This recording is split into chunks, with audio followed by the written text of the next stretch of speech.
एआयच्या कडक नियमांमुळे स्पॅम कॉल्सला आता लगाम लागणार आहे. 150 कोटी दंडाची कारवाई करण्यात आली आहे.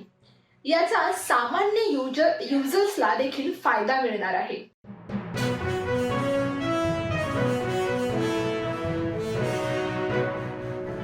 बदलापूर लैंगिक शोषण प्रकरणातील सहआरोपी असलेले तुषार शरद आपटे यांची भारतीय जनता पक्षाने स्वीकृत नगरसेवकपदी नियुक्ती केली होती. या नियुक्तीची माहिती समोर आल्यानंतर राज्यभरातून संताप व्यक्त करण्यात आला.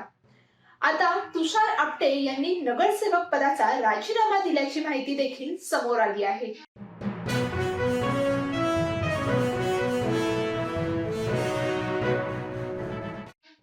सोलापूरमध्ये आधुनिक IT पार्क तयार करून तरुणांना रोजगार उपलब्ध करून दिला जाणार आहे.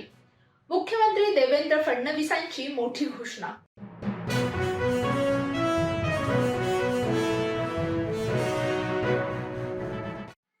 दिनांक 11 जानेवारी 2025 रोजी शिवसेना प्रमुख उद्धव बाळासाहेब ठाकरे आणि महाराष्ट्र नवनिर्माण सेनेचे अध्यक्ष राज ठाकरे यांची शिवतीर्थावर संयुक्त सभा होणार आहे. या सभेवर वकील गुणरत्न सदावर्ते यांनी विरोध दर्शवला आहे. पत्रकार परिषद घेत ते म्हणाले की राज ठाकरे यांच्या कायदेशीर मुसक्या आवळणं गरजेचं आहे. श्रीमुखातून माणसाची औलाद आहे असेच बोलावे लागेल. राज ठाकरे हा भोंगे बाबा आहे. याचा कंठ भोंग्यासारखा भो करतो. गुणरत्न सदावर्ते.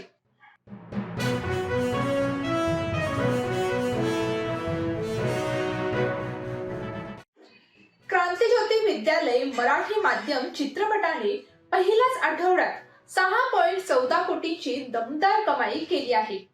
याबाबत चित्रपटाच्या टीमने सोशल मीडियावर पोस्ट देखील केली आहे. तसेच माहितीनुसार चित्रपटाचे बजेट जवळपास 2 कोटी असल्याचे बोलले जात आहे.